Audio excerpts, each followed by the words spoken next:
Isolated high up on a volcano, overlooking the brooding intent in the valley below, lives one of the world's rarest and most endangered large mammals, the mountain gorilla.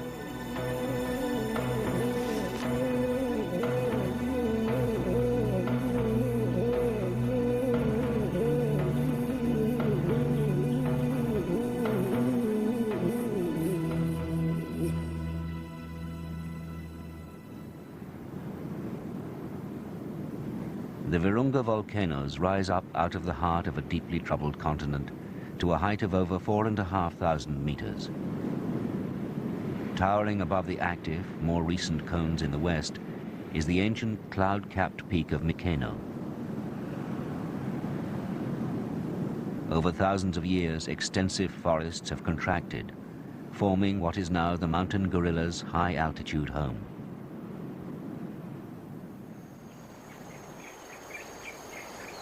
In Zaire 8 years ago, long before the human crisis began in the valleys below, a mature 22-year-old silverback gorilla called Ndungutse inherited leadership of a family from his father.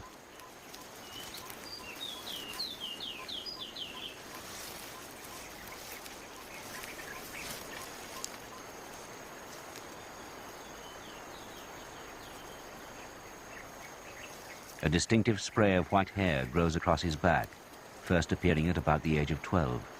It's a hallmark of maturity. All other members of the group are black.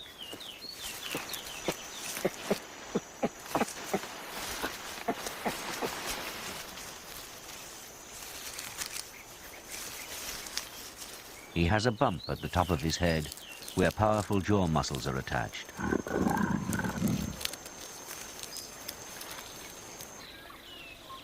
For 3 months, Ndungutse's 2 younger brothers have been keeping their ailing father company, gradually losing contact with the main group as they've fallen further and further behind.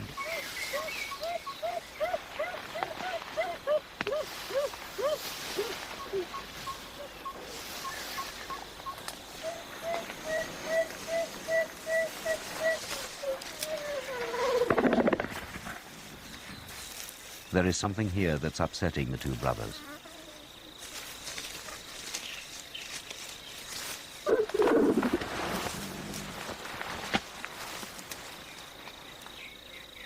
This is Rafiki, the eldest of the 2. He has been calling continuously, displaying on and off for days.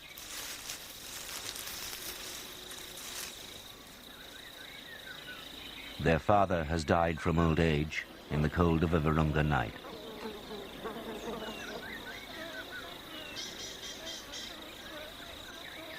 Fastidious about keeping themselves and each other clean, the younger brother, Luwawa, moves in to attend his father by grooming his fur. Thousands of flies attracted to the body lying in the warm dampness of the forest floor have laid eggs. In a curious piece of behavior, Luwawa eats what he begins to uncover.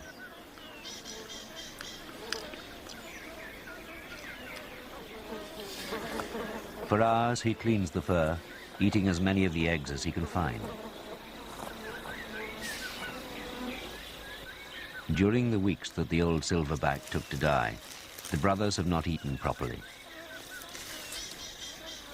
Primarily vegetarian and finding themselves confined to one small part of the forest, they've consumed most of what is edible.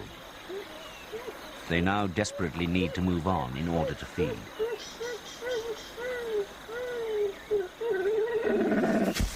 The bond forged over years of close association makes it difficult for the brothers to leave their father. They have known no other leader and continue to remain near the body for a while longer.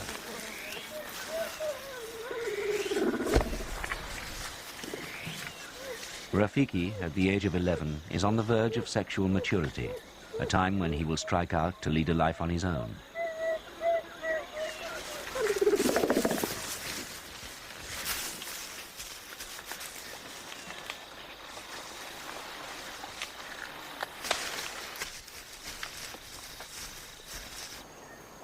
The brothers quickly distance themselves from the corpse and move into a new part of the forest.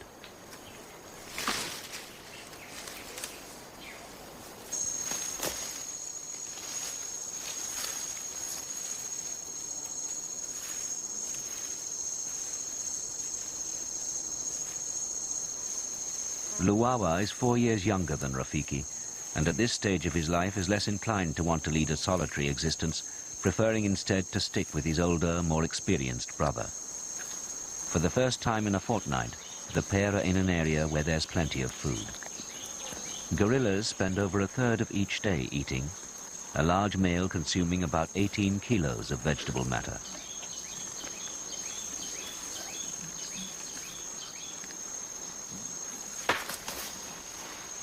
The brothers eat over 50 species of plant at different times during their travels through the forest.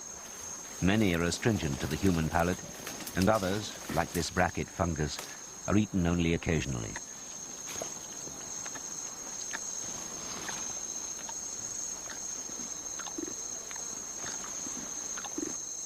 Tired and replete for the first time in days, the pair settle down to rest several kilometers from their father's remains.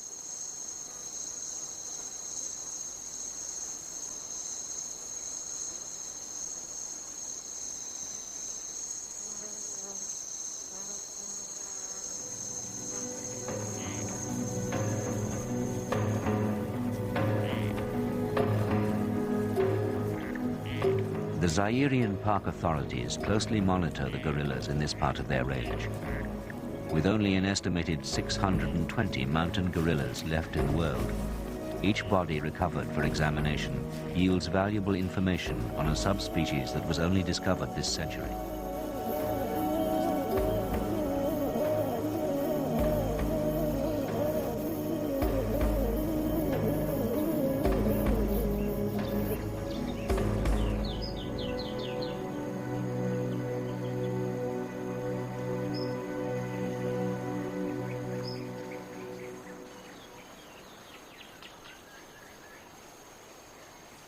In the 12 weeks it took their father to die, the pair have lost all contact with their elder brother, Ndungutse. He has taken the group far off, up the slopes of Mikeno.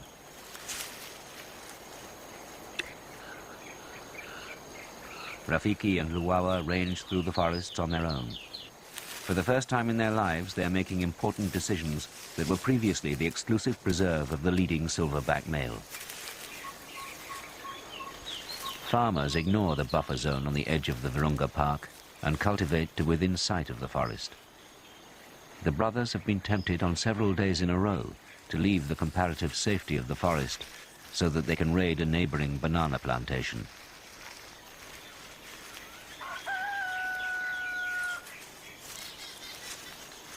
Introduced into tropical Africa in prehistoric times, the banana plant is an important and valued food in Central Africa.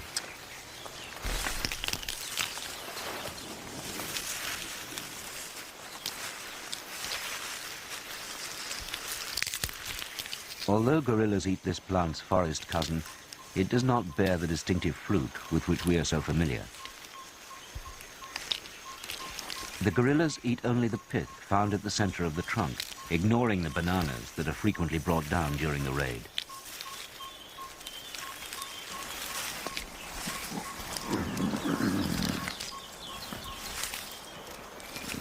The juicy pith is rich in sap.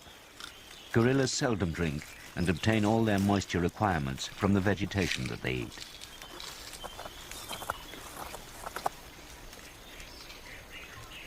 For many young Zairians helping their parents farm small parcels of land, this is their first encounter with a living gorilla. The national park and its wildlife are strictly off limits, and they're unlikely to come face to face with wild animals.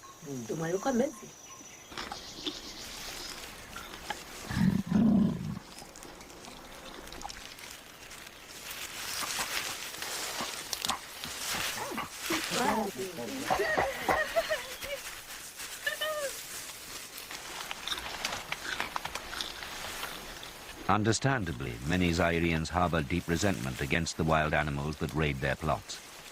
With such tempting crops growing so close to the forest edge, who can blame such intelligent creatures for taking advantage of the situation?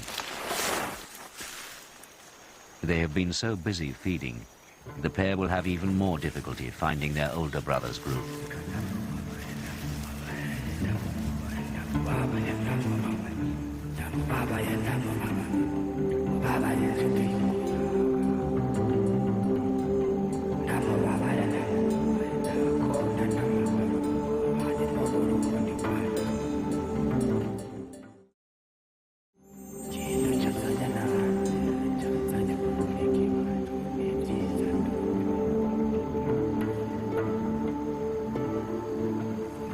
Far away, the youngsters in Ndungutse's family are taking advantage of the mid-morning siesta period to play. Like their human counterparts, they find it difficult to remain quiet for very long.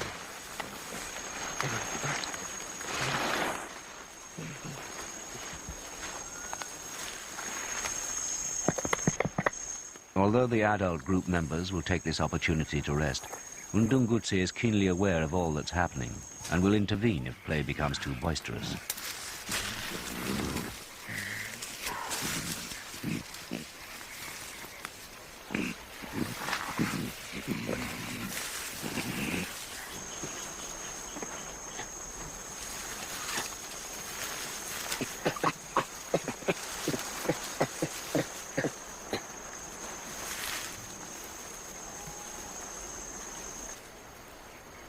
The focal point of every gorilla family is the dominant silverback male.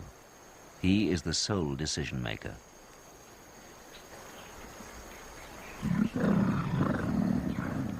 Each female is bonded to him directly, and he's usually the father of all their offspring.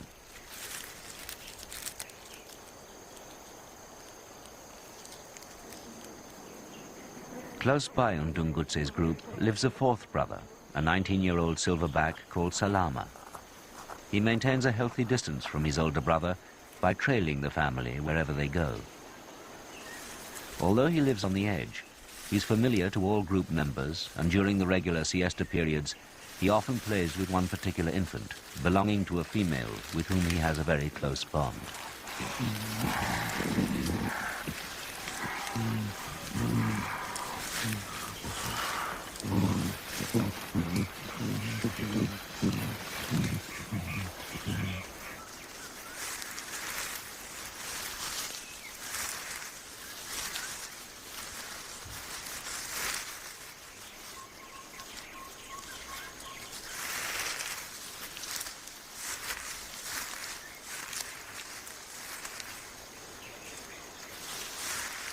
Salama, concealed from his brother's prying eyes, mates with her.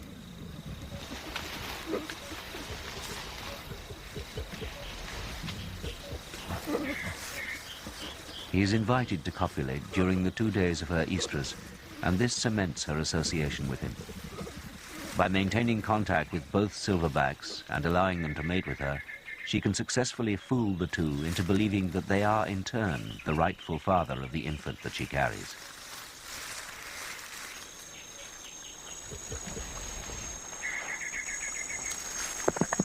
This strategy puts her in the unique position of being able to pick and choose between the two brothers when it suits her.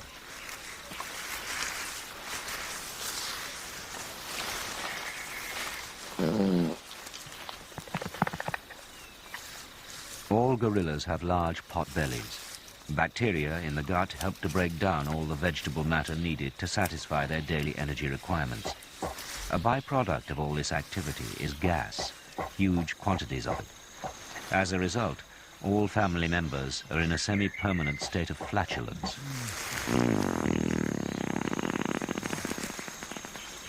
Gorillas have been known to do something very strange at certain times.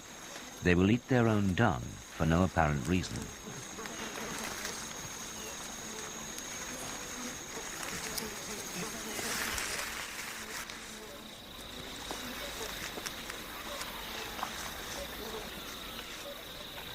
Whether this unusual behavior is an attempt to recycle a particularly nutritious food source or is simply a hot meal on a cold day has yet to be determined.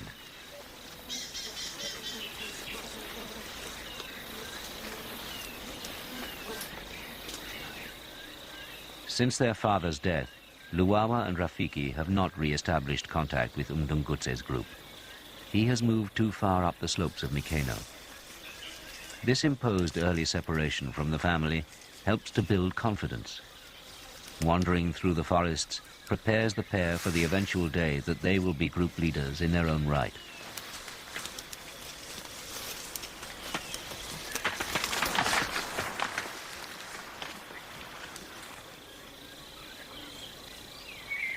Its quiet contemplation interrupted, a fledgling eagle owl is suddenly aware that the world outside its nest can be terrifyingly large. It hasn't learnt to fly properly yet, And it's not often that Rafiki can get this close to an animal.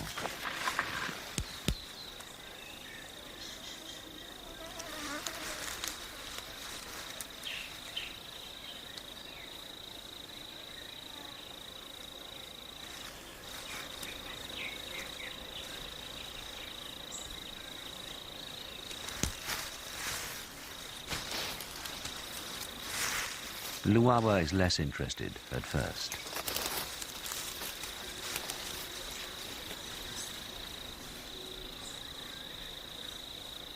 His natural sense of curiosity, sparked by the unique nature of the situation, draws Rafiki into wanting to provoke a response.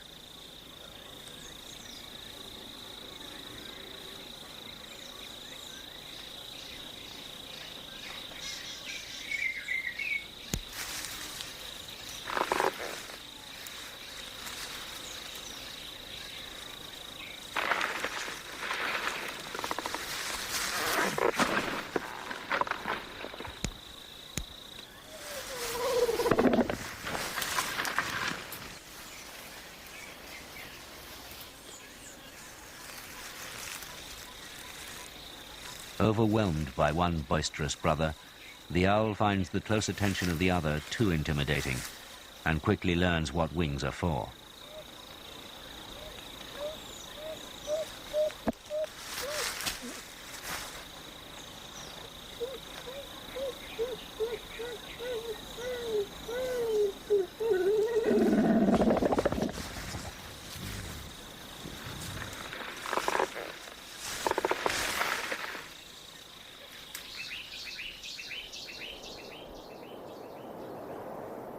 The lush green forests around Mikeno are lapped by a rising tide of human cultivation, which threatens to engulf the island-like home of the mountain gorilla at any time.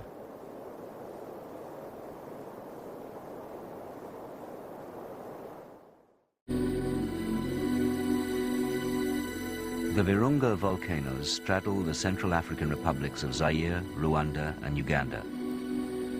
Ancient legends tell how the ghosts of the dead still dwell in the depths of these fiery furnaces, stirring their innermost flames. It was from here that rumors reached the first early explorers that there lived an ape on these smoking mountains.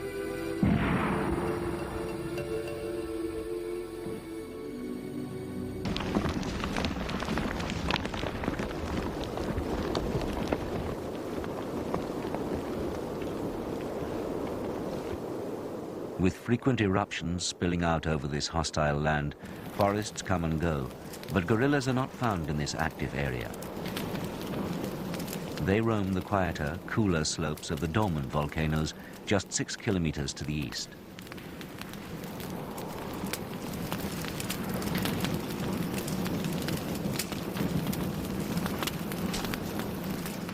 Totally lacking in water and protected by the boundaries of the Virunga Park, people cannot live on these old lava flows.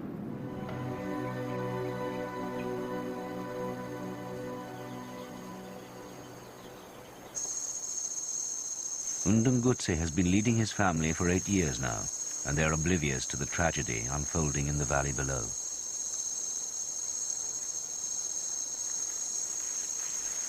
His status as leader is under increasing threat from his younger brother, Salama, who yawns with tension as he closes in to test his position.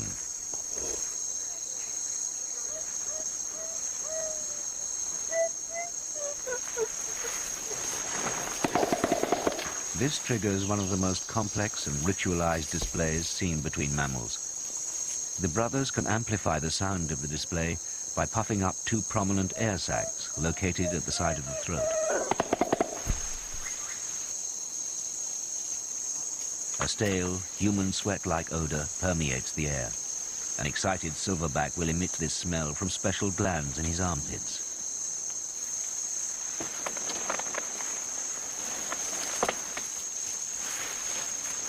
The brothers are displaying more frequently now. There's a distinct possibility that Salama will make a final bid to wrench control of the group from Ndungutse.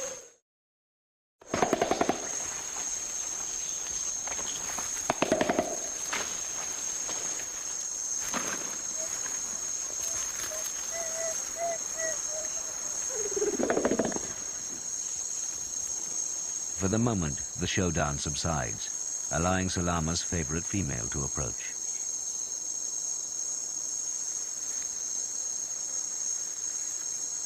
Still tense from the interaction, he rebuffs her intimate gesture, but she continues to remain nearby. If Salama can successfully take over the group, she might become a high-ranking female.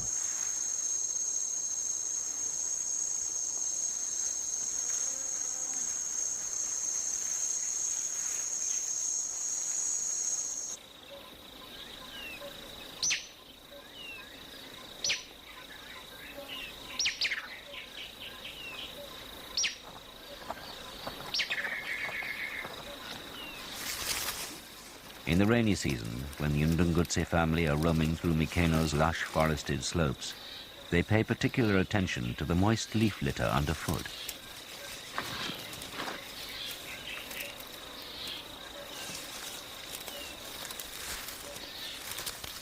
Attracted by some telltale sign, Salama begins to dig, breaking his way into the inner sanctum of one of the forest's most voracious and numerous insects. Army ants nest here in their millions. Gorillas have developed a taste for the plentiful supply of eggs and larvae that appear during the wet months, and they will go to extraordinary lengths to get at this protein-rich food source. Armed with one of the most potent bites in the business, the infuriated ants retaliate en masse. Using powerful mandibles, they quickly succeed in driving even the largest gorilla away after a very short time.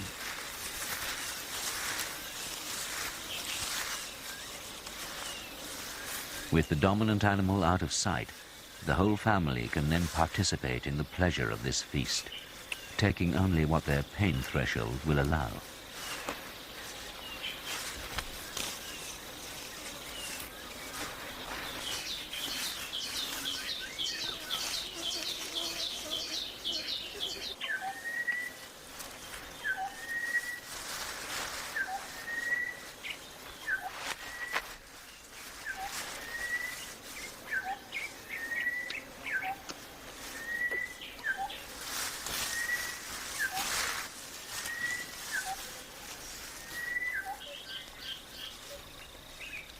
The brief periods of raiding lead to hours of patient grooming. Despite the very thick fur that mountain gorillas have evolved to protect their skin from the harsh elements, it's no safeguard against thousands of painful bites.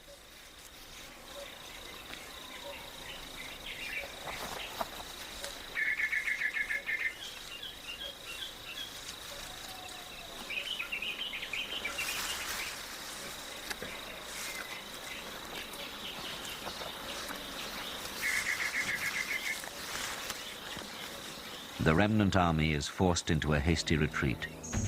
Each ant burdened with a young member of the colony, salvaged in order to secure their future existence.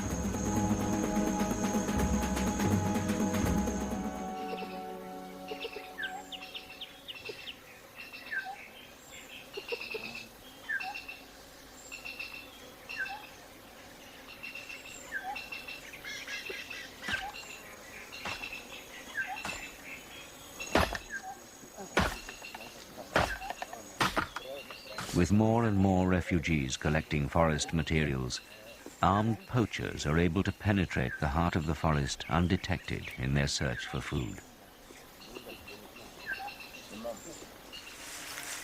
Over half of the bamboo stands on Mikeno have gone, chopped down and taken into the refugee camps as a construction material.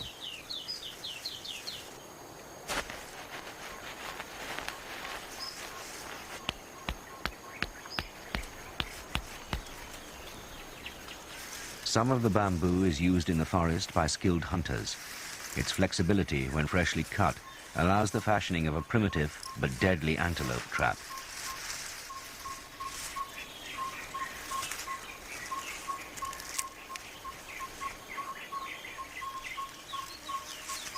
Carefully positioned on a quiet forest trail, the mechanism is set in the new home range of Ndungutse's younger brother, Luwawa. He has changed a great deal in the 7 years that have passed since he was last seen eating fly eggs from his father's dead body. He is now a fully mature silverback with a family of his own.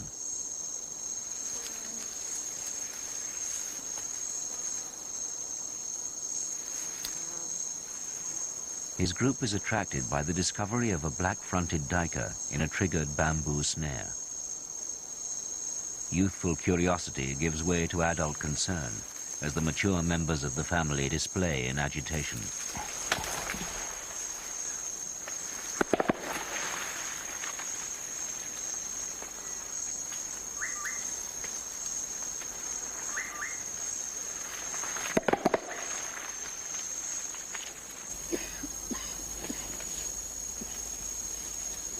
The forests are heavily infiltrated by people now, and almost impossible to police effectively.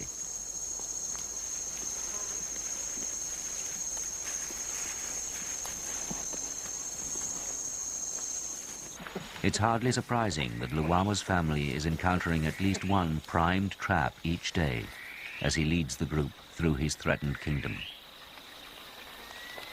With so many traps set in the forest, Luwawa has taken to patiently waiting near each mechanism they encounter. Vegetation often obscures visual contact with some of the younger, more inexperienced group members.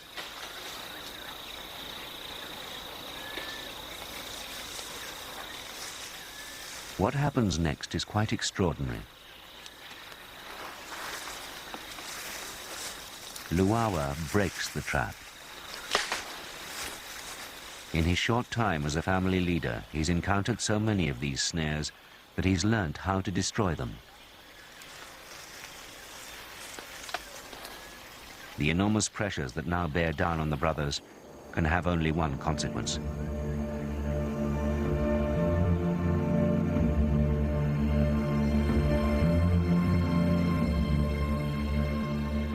In the chill of a forest morning 3 weeks after he had suddenly disappeared, Salama's remains are found on a well-used poacher trail.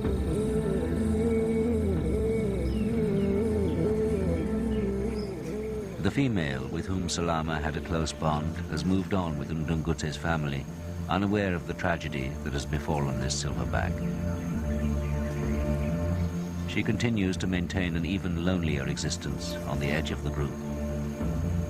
Ndungutse has lost a rival, and for the time being, his position as family leader will remain unchallenged. This is not a good time for guerrillas.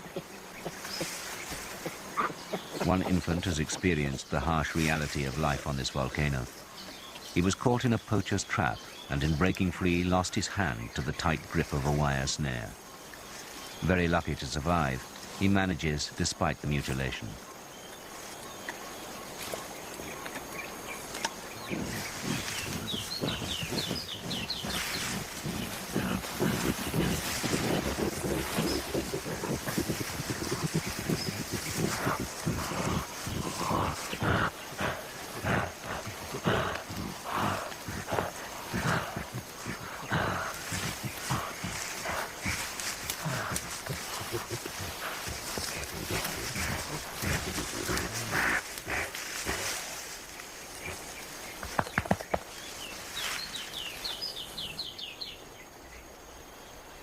There are parts of Mikeno where its volcanic rocky core is exposed to the elements.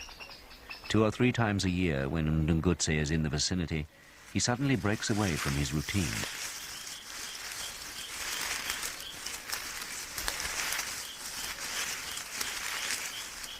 He climbs with purpose, using trails and markers familiar only to him and those guerrillas that have done this journey before.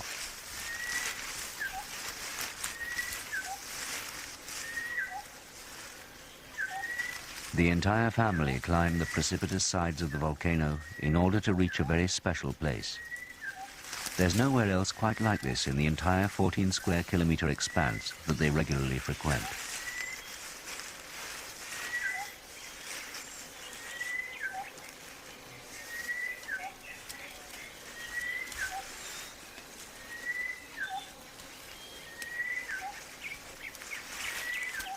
Finally, all the exertion pays off, and the gorillas find what they're looking for.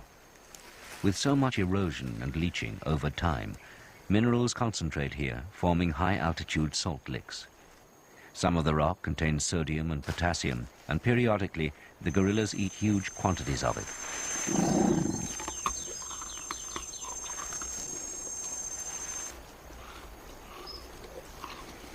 Searching the cliffs requires nimble footwork. With its weathered face crumbling, it's a steep and dangerous place.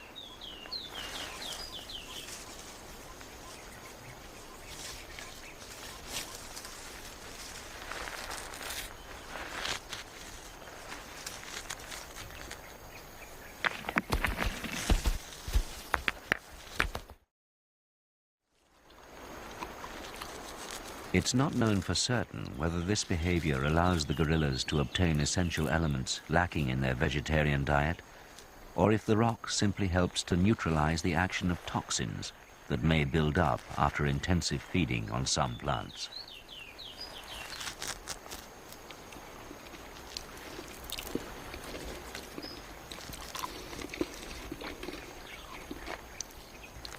These caves have been visited for countless generations. The exact location passed down through the years from one animal to another.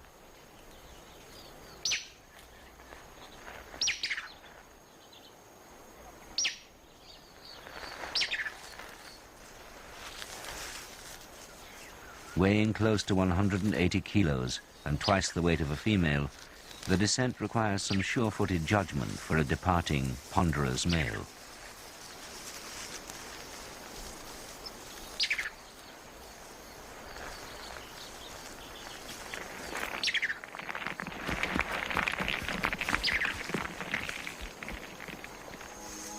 With so many people in the park, effective policing is even more difficult now.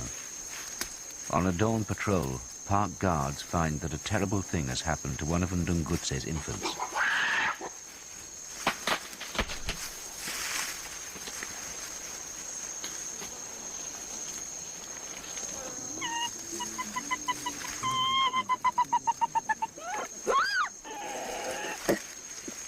She's caught in the deadly embrace of a sprung trap.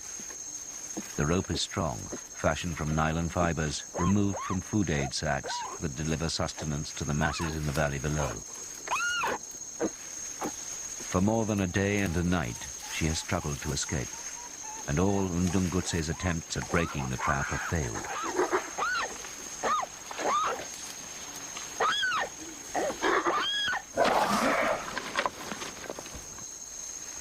He jealously guards his baby, making it impossible for the park staff to get close to release her.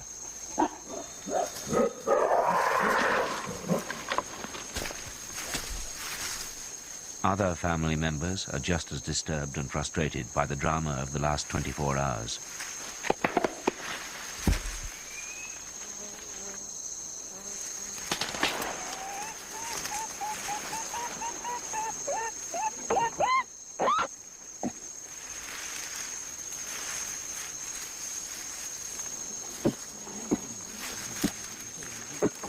The rope bites deeper and restricts blood flow to the infant's hand. The distress calls repeatedly bring the weary mother in to comfort her offspring.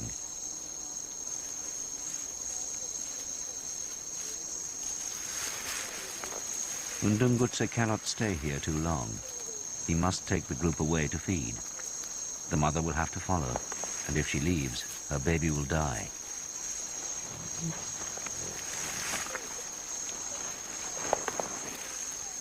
For now, the infant suckles, drawing much-needed comfort and warmth from the animal that it most needs in its life.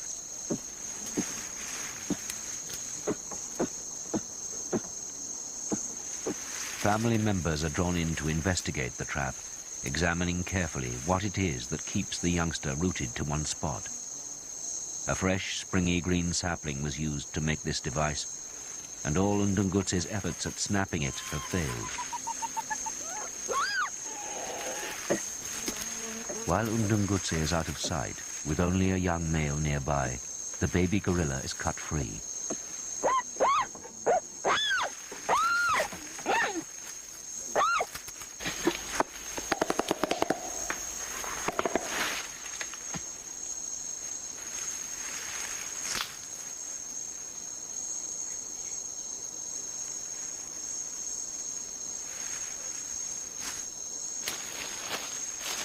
With more people in the park than ever before, a confrontation is inevitable.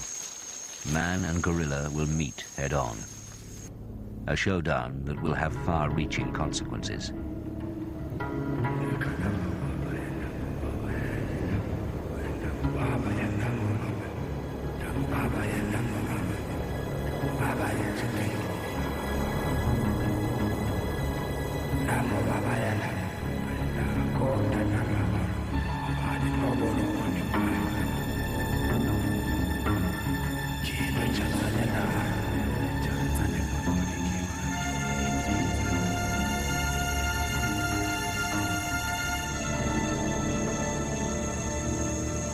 Luwawa, who broke the trap protecting his family, is mercilessly gunned down on the high slopes of Mikeno, leaving a traumatized group running scared.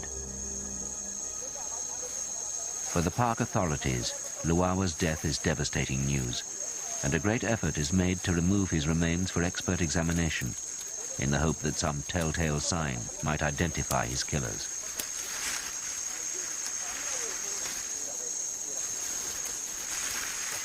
Human hands, dwarfed by those of the giant, slowly maneuver the tremendous dead weight and gently lower the silverback onto a makeshift litter.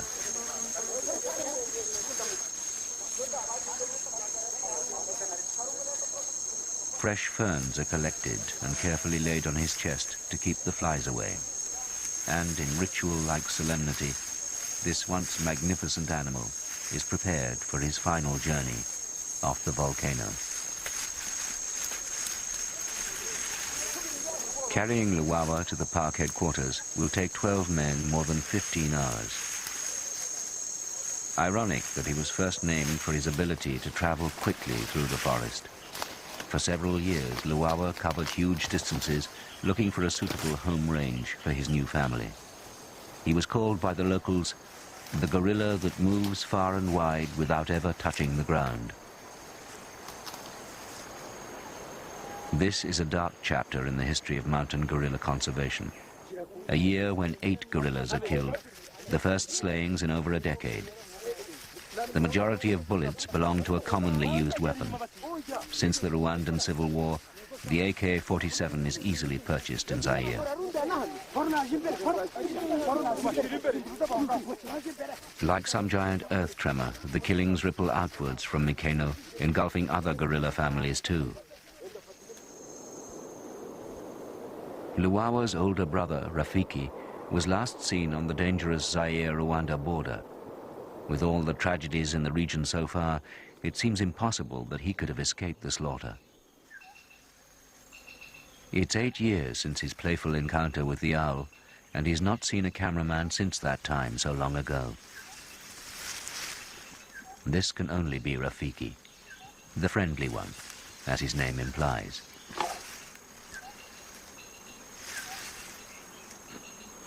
At last, with a home range of his own, he has been able to establish a family, a small one with a couple of young infants and some very nervous females.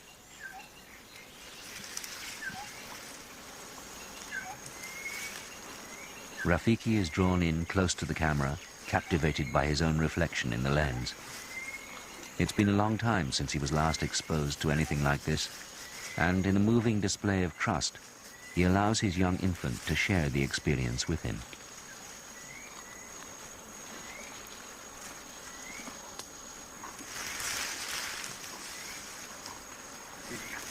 For all the gorillas killed so far, it's their lack of fear that has put them at risk from man.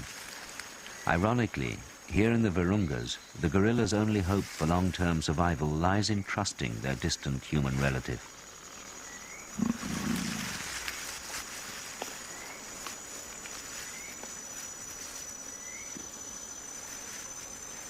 The gorillas have to pay their way, prove that they're worthy overlords of the forest that they roam. With such enormous human pressures on potential agricultural land, wildlife must generate an income.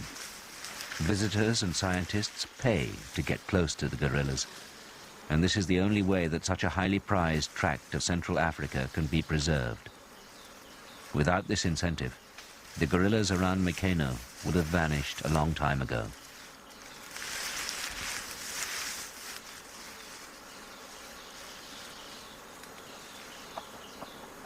It's a tragedy that our objectives and priorities have been so narrowly focused on the human disaster in the valley below, leaving the guerrilla families out in the cold. If the refugee crisis is not resolved soon, the future will not be bright for Rafiki.